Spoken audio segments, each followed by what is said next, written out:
നമ്മുടെ പ്രാർത്ഥനകൾക്ക് മറുപടി ലഭിക്കുന്ന, അപ്പോൾ തന്നെ ദൈവം മറുപടി തരുന്ന നല്ലൊരു പ്രാർത്ഥനയാണ് സങ്കീർത്തനം 61.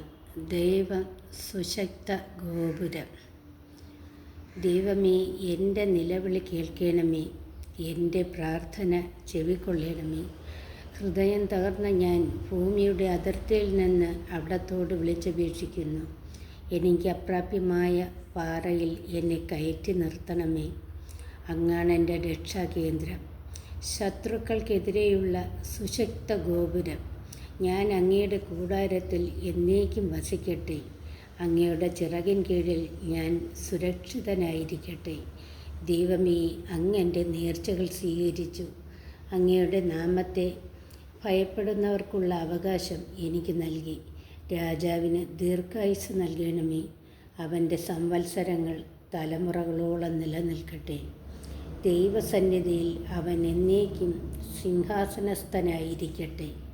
അവിടുത്തെ കാരുണ്യവും വിശ്വസ്തതയും അവനെ കാത്തു സൂക്ഷിക്കട്ടെ. അപ്പോൾ ഞാൻ അവിടുത്തെ നാമത്തെ എന്നേക്കും പാടിപ്പുകഴ്ത്തും. അങ്ങനെ ഞാൻ എൻ്റെ നേർച്ച ദിനംതോറും നിറവേറ്റും. ആമേൻ.